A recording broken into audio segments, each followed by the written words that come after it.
Majority Leader, are you... Is it interpellation, Your Honor? I'd like to ask the gentleman from Pampanga, Tarlac, is he standing up to wish to interpolate the Senator Marcoleta, what is the gentleman pleasure? from Cavite? Oh, may sasabihin ka ba? What is the Thank you, pleasure? Mr. President. Seeking the floor. Unang-una, ako po yung nagtataka, Ginoong Pangulo. Oh, Pagka po pala si Senator Ping Lacson na magdi-deliver ng privilege speech, oh. wala pa po tayong take up na kahit ano. Siya pala ay masyadong special dito sa chamber natin. Ooh, masyadong special daw si Big Lacson. Ako po, iba na naman ang banat ni Marcoleta, Diyos ko Lord. Oh, Kasi po, tapos, pagka kami, lalong-lalo na ako, oh, minsan patatapusin na lahat muna. Aabot po ng halos alas 7 hanggang alas 8 ng gabi. oh. Kaya kung minsan po, pag ako nag-deliver ng speech, wala na si Senator Lacson. Eh di ba nag-con ka nga, di ba? Nag-privilege speech ka kahapon kahit wala si Senator Lacson eh. Di ba? O ngayong harap-harapan kayo. Nasasaktan ka. Diyos ko po, Rudy! Nakapaw! Ganun po pala siya ka-importante. Majority Leader, I think you should answer that particular Yes, Mr. President, statement.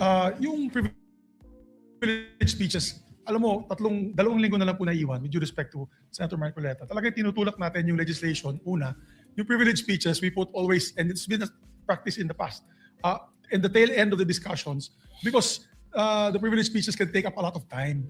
Yung nangyari po kasi kahapon, sa speech ni Senator Marcoleta, with due respect to the two sides, binanggit po niya yung pangalan ni Senator Lacson. Yun. So it is obvious that Senator Lacson would like to respond. So Tama. usually when it is personal and collective privilege, especially when they're trying to defend themselves, kasi gusto mong i-depensa ng sarili mo, binibigyan po natin ng pagkakataon. Ang senador na tumayo at any given point in time. Yon! Oh, narinig mo yon, Marcoleta? Palibasa, neophyte ka dyan sa Senado eh. Diyos ko po, Lord. Matragis! Kaya kung sinabi din po sa akin ni Senator Marcoleta kahapon na ito po ay personal and collective dahil galit ako kay Senator Lacson, ginawa kong agad-agad. Pero hindi po niya kwento sa akin ano yung purpose ng kanyang speech. Kaya nung ninapitan niya po ako for speech, binabigyan po natin Senator Tulfo muna. Pagkatapos si Senator Tulfo, Senator Marcoleta naman po. Pero yung laman po ng speech ni Senator Marcoleta ay binabanatan isang membro ng Senado.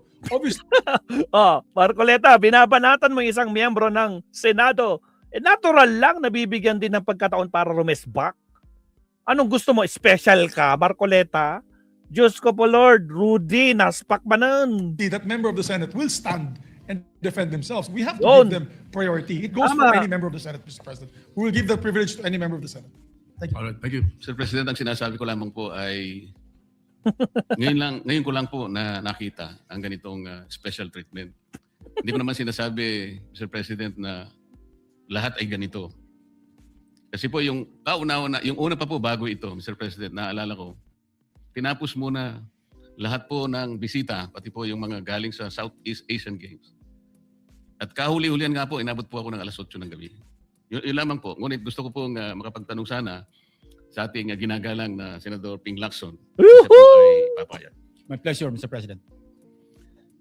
Hindi ko po alam, Mr. President, Your Honor, kung paano ko, sana ko mag-uumpisa sapagkat hindi ako ang subject matter ng aking diniliver na privilege speech kahapon. Kaya kung sagutin at iisa-isahin sa inyo, ngunit ang nangyari, parang ad hominem ang nangyari. Sa akin po, natutukoy lahat ang inyong privilege speech ngayon, samantalang ang inaasahan ko ay sasagutin nyo yung privilege speech kahapon. Kasi kung ganun pong mangyayari, Mr. President, malilihis na naman po tayo sa inaasahan ng ating mga mamamayan. Dito lilitaw ngayon ang nauna pong mga patakarang nakita ko sapagkat kailanman hindi natin makakalimutan at huwag nating kalimutan na talaga pong nilimas po ang kabang bayan. Yun po yung gusto nating pag-usapan dito.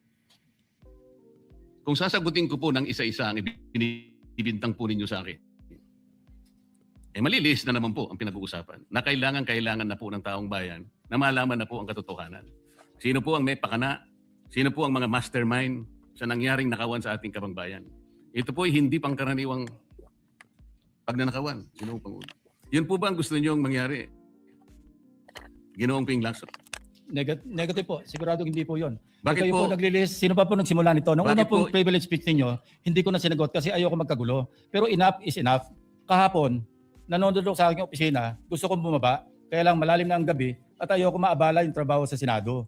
Kaya nagsabi ako sa ating Senate President at ito'y na-manifest niya kahapon, narinig ko, na I was told, nasasagot ako ngayong araw na ito. Wala pong gustong maglihis sa usaping flood control. Ako nga po, very passionate po ako dyan, mulat sa pool. Wala po kayo dito. Ako po'y talagang lumalaban sa korupsyon. Tama! Pagdating sa national budget, Wala ka pa sa Senado, Marcoleta. Matagal lang si Ping Lacson nandyan sa Senado, lumalaban sa korupsyon. Diyos ko po, Lord Rudy. Isa mga balutong na naman na so. wala pong Sampalo. gustong maglihis sa usaping Hmm. flood control. Ako nga po, very passionate po ako dyan, mulat sa pool. Wala po kayo rito. Ako po'y talagang lumalaban sa korupsyon. Pagdating sa national budget, pagdating sa lahat ng usapin, hindi nyo po matatawaran ang aking hangarin, maituwid ang lahat ng katiwalian dito sa ating bansa dahil hindi po tayo muusad. Pero enough is enough. Patuloy po kayo sa pag-atake sa akin. Tama, enough is enough. Sobra na. Hindi lang dyan sa Senado. Pati doon sa show nila, dyan sa Net 25 na yan. Diyos ko po, Lord Rudy. Nakapaw. Enough is enough. Diyos ko po. Balikan nyo po, res ipsa loquitur. Andyan po lahat eh. Wala po kayo inimbento. Salita nyo po lahat yan eh. Tama. Sabi nyo, iniinsulto ko kayo. Sagutin nyo po. Totoo po ba o hindi yung ating napanood sa mga video? Totoo po ba o hindi yung aking mga binanggit? Tapos na po kayo. Tapos na po. Kasi po ganito May I eh. suggest that the two gentlemen address the chair instead of addressing each other. Sorry, Mr. President. Oo nga naman. Huwag niyong kalimutan dyan si Senator Soto. Makamsat siya yung Senate President dyan. Diyos ko, Lord. Ay, naku, makamsat. Sasakit talaga ulo natin dito, makamsat. Diyos ko, Lord. Pagtatawanan talaga natin si Marcoleta dito. O sige, Marcoleta, pasok. Pagpaumanhin po ninyo, Ginoong Pangulo, ngunit nakakalimutan po ng ating Senator Ping Lacson na siya po ang nagumpisa sa ngayon lang eh. Ako rin po ay defensor ni Vizcaya. Palagi niyang ipinipilit yun. Hindi niya makalimutan ang sinabi ko na nung ako po ay nasa Blue Ribbon Committee, tungkulin ko po kasi na ipaglaban ang sino man, witness man siya, resource person, siya po ang kauna-unahan na nag-apply ng Witness Protection Program. Sa aking palagay po, nung panahon na yon, ay Sa palagay mo kakailanganin lang namin siya yun. sapagkat mga Sa palagay mo lang yun. pangalang malalaki ang dapat na makuha natin. Hindi naman siya, ang ibig ko sabihin, si Vizcaya po ang mismong nagbigay po ng kanyang kagustuhan. Nung una po, Mr. President, ayaw ko nga maniwala sa kanya. Kaya sinabi ko sa kanya, gumawa ka ng sulat, kahit sulat kamay, para sa ganun, walang masabi ang iba na parang ako pang nag-initiate sa'yo dahil hindi kita kakilala. Kailangan malaman muna natin kung ano ang laman ng iyong testimony. At kailangan ma-determine natin kung talagang meron kang may kukontribute na mga pangalan. Kasi importante na lumitaw ang mga pangalan ng mga taong talagang utak ng pagnanakaw na ito. Yun pong pinag-umpisahan nun eh. Dahil mabigat ang kanyang gagawin, Mr. President. Nakita ko sa kanyang pagkagustuhan na siya sumailalim sa Witness Protection Program. Kinilala ko naman yun, Mr. President. Malalagay nga sa alanganin ng buhay niya. Yun po naman yung nakalagay sa batas eh. Bakit ngayon akusahan ako na ako pa ang nagdidepensa sa kanya? Hindi ba? Nandun naman po sa batas eh. Kaya nga po, nang ipilit po ng ating DOJ Secretary na pinipilit niya magkaroon ng restitution, sinabi ko, wag mong gagawin yan. Wala naman sa batas yan eh. Ipipilit ninyo sa pamagitan ng memorandum ninyo Constitution kahit na wala sa naman. batas para siya maging katanggap-tanggap na Witness Protection Program witness, ay gagawin ninyong mag-restitute siya. Wala po sa batas yun, Mr. President. Yun po yung nilalaban ko. Kung napagkamalan niya na dinidepensahan ko, hindi po pwede yung ganun, Mr. President. So ngayon, hanggang ngayon, pati ba naman ng asawa ko na independent director, kakalantariin pa rito. Saan ba natin pag-uumpisa ng pag-uusap na? Tapos, ipipilit na naman ninyo yung Tandaan nyo, na-news yan. Ha? Kung di ako nagkakamali, saan ba? Sa Billionaire News, di ba? Nalaman nila na yung director mismo ng isang insurance company. Diyos ko, Lord. Naibalita yun, Marcoleta. Diyos ko po. Ayan, Island Group. Ano po ba patakaran dito, Mr. President? Ginoong Lacson? Kailangan bang samot-samot ang gagawin mo para sa isang privilege speech? Kayo po'y matagal na sa Senado. No. Alam ko po, kabisado nyo yung patakaran dito. Ang isang privilege speech nakatutok lang sa isang subject matter. Pero ang gagawin po ninyong samot-samot ito at pagkatapos ay mag-uumpisa kayo na para bang ang nilalaman ng privilege speech ninyo puro ad hominem. Wala po tayong matatapos dito. Ang hangarin po natin dito ay yung subject matter na pinipilit natin sapagkat ito po ang inihintay ng taong bayan. Kung sasagutin ko po ng isa-isa at ang iba po'y sinagot ko na, ay lalayo po tayo. Ang akin pong tinatanong sa aking privilege speech kahapon ay bakit parang hindi ninyo pinagbigyan ang ibang mga tao na napakarami nilang dapat sabihin para sa ganun malaman natin ang katotohanan. Kayo po ang nagsabi, Senator Lacson, Sir President, na pupuntahan natin lahat ng lugar na kung saan ang ebidensya. Hindi po ba kayo po ipahayag noon dito sa plenaryo, Mr. President, Senator Lacson, na sinabi nyo na ang presidente ay name drop ni Yusek Bersamin. Hindi ko man lang po nakita yung kanyang katauhan na ipinatawag nyo dito. Samantalang napakalaki ng dapat niyang ipaliwanag sapagkat kayo po ang nagsabi sa pamamagitan ng pagtitiwala ninyo sa ibinigay na testimony ni Yusek Bernardo na niname drop niya ang presidente. 100 billion pesos po pinag-uusapan dito na kung saan ang porsyentong tinanggap nila sang-ayon din sa inyong pagpapahayag ay 8 billion pesos. Nagtataka po kami, ang taong bayan, hindi nyo man lang pinatawag si Yusek Bersamin. Nagtataka din po ako. Alam po ninyo ito. Nakiusap, nagpresenta si ex-Governor Chavit Singson. At iminungkahi ko po sa inyo. At ang sabi niyo, sige po, sa susunod na pagdinig natin, ay iimbitahan natin siya. Sapagkat marami raw siyang gustong ibahagi sa ating pagdinig tungkol sa mga project sa Ilocos. Ngunit hindi po niyo tinawag. Yun po yung pinagtataka. Ito po yung gusto ko sanang sagutin ninyo.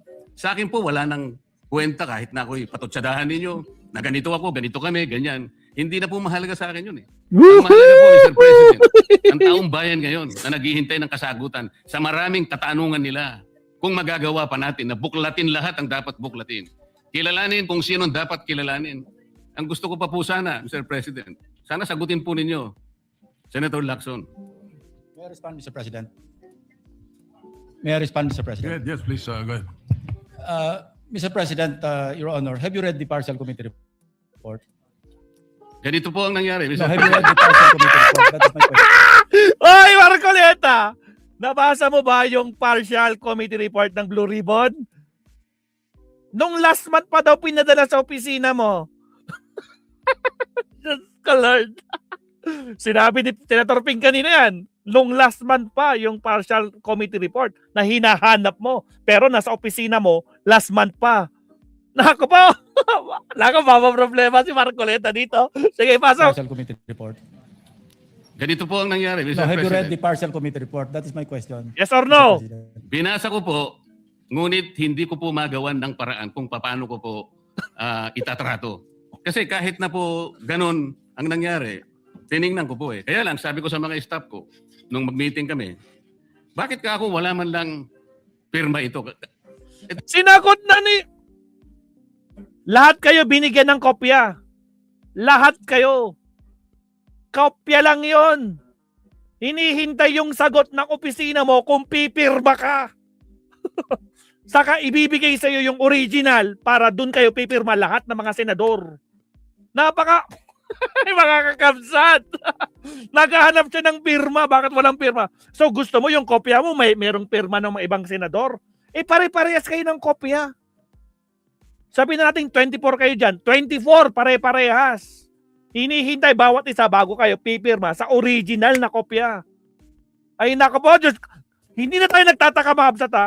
Hindi na tayo nagtataka sa sinabi ni Associate Justice Carpio dito kay Marcoleta. Kita nyo, napakasimple. Ang linaw ng sinabi ni Ping Lacson kanina. Last month pa binigay. Pina-follow up ng opisina ni Ping Lacson kung pipirma ka ba o hindi pero walang sagot. Tapos ngayon, nahanap ka ng Diyos ko, Lord Rudy. Ay, mga garapata, mga DDS, Rodrigo Duterte. Diyos ko, Lord. Ay, gisingin nyo nga to. Anak ng kamote. Hanap ng committee report. Binigay na pala sa opisina mo last month pa.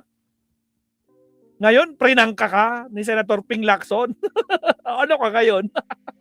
Ano naman ang maneuvering mo to the left? Maneuvering to the right. Diyos ko po, Rudy. Ay, tapos yung mga DTS, oh, go, go, go, go, go, go, Marcoleta. Sige, ano to? Anong script ang binabasa nyo? Ha? Diyos ko po, Rudy. Ay, my goodness, mahapsat kayo na humusga. Diyos ko, Lord. Rewind natin ng konti. Ko po magawan ng paraan kung paano ko po itatrato.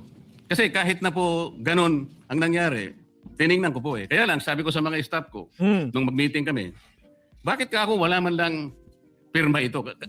Ito po italiwas po sa inyong ipinahayag kahapon. Sinabi nyo rito, If I may be natanggap allowed, ko, Mr. President. patapusin niyo muna ako. Nako, sasagutin na yung walang pirma. Guys, wala akong idea kung anong, pero mukhang alam ko na anong isasagot ni Senator Ping dito. Para may paliwanag po kung bakit hindi man lang ako sumagot sa inyo dito sa ibinigay niyong material na ito. Kasi sinabi po ninyo, for one, I have it on record that his office already received a copy of the BRC Partial Committee Report as early as February 11, both hard and soft copies, but he has not signed it, even with I dissent remark. It follows that as chairman, I was first to sign before routing the same contrary to his claim that I did not. Kahapon lang po namin nakita ito, Mr. President. Pero hawak ko po dito yung pinrint naming kopya na nakuha lang namin sa isang link sa PDF document. Kami lang po nagprint nun. Wala pong pirma. Mr. President, we assume that it came from the office of Senator Lacson or probably from the Blue Ribbon Committee. I would not assume otherwise. So sabi ko, kung walang pirma ito, wala man lang covering letter, ano bang gagawin namin dito? Gagawin ba nating banderitas ito? Ganun po ba yung pagbibigay ng isang importanteng dokumento? Kung inaakala po yung importante ito, bakit wala naman pong pirma man lang? Sa akin palagay, hindi po ganun ang pagtrato sa amin bilang miyembro ng Blue Ribbon Committee. Dapat man lang sana, kahit na initial nyo lang po at meron siguro kayong instruction po, anong gagawin namin dito? Now, before Senator Lacson responds, will you answer the question? Did you read it or not? That was the question. Yes, Mr. President. You read it. Okay, Senator Lacson, go ahead. Yes, Mr. President. I mentioned it in my privilege speech. Binigyan po natin ng tiki-tigas ang kopya na may watermark na kanya-kanyang opisina. Una, nagkaroon po tayo ng isang masamang experience na nag-leak yung nauna ng ni-route na committee report. So naisip namin, para matunto natin kung saan opisina manggagaling ang leak. Bigyan natin ng tiki-tigas ang kopya. Hindi po talaga pipirmahan yun kasi advance copy po yun eh. Tama! Nasabihan po namin ng kanilang mga staff na kapag ready na sila na pumirma at nabasa nila, hudyatan nila kami. Yes. Kaya nga nangyari dyan, di ba? Ni-retrieve yung pirma ng 3 senador sa partial committee report, di ba? Kasi ayaw nang mangyari ni Senator Ping yan. Kaya binigyan kayo ng tagi-isang kopya. Hinintay yung desisyon nyo kung pipirma na ba kayo. Di ba? Kaya nga finalo up yung mga opisina nyo. Diyos ko po. Aray ko po, Marcoleta, walang lusot. Walang lusot. Ay, kayo mga garapata, gumising kayo sa idol nyo. Gisingin nyo yung mga utak nyo, putragis. Tuloy. Senator Ping. Hindi po talaga pipirmahan yun kasi advance copy po yun eh. Nasabihan po namin ng kanilang mga staff na kapag ready na sila na pumirma at nabasa nila, hudyatan nila kami, ipapadala namin yung physical or yung hard copy. Nandun po yung signature page, nakapirma po ako doon. Hindi ko po pwede ikalat yun nang wala akong pirma kasi ako yung chairman. Hindi niyo po narinig yung aking paliwanag sa aking privilege speech na talagang walang pirma yung aming ikinalat sa bawat miyembro.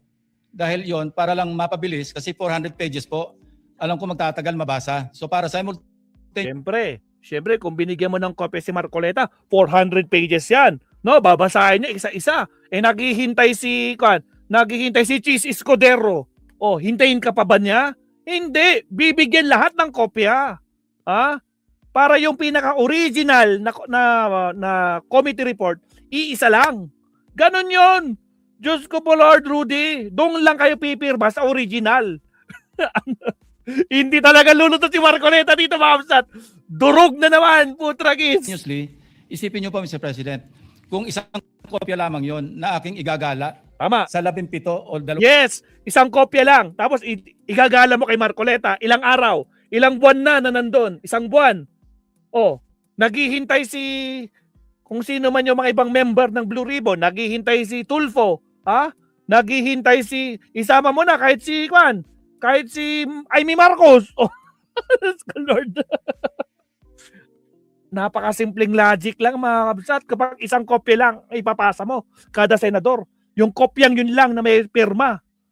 Siyempre, bibigyan kayo ng kopya at ipa-follow up kung pipirma na ba kayo.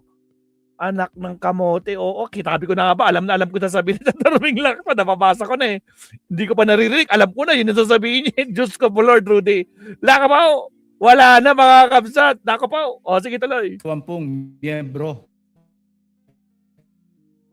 ng Sabay. bawat miyembro.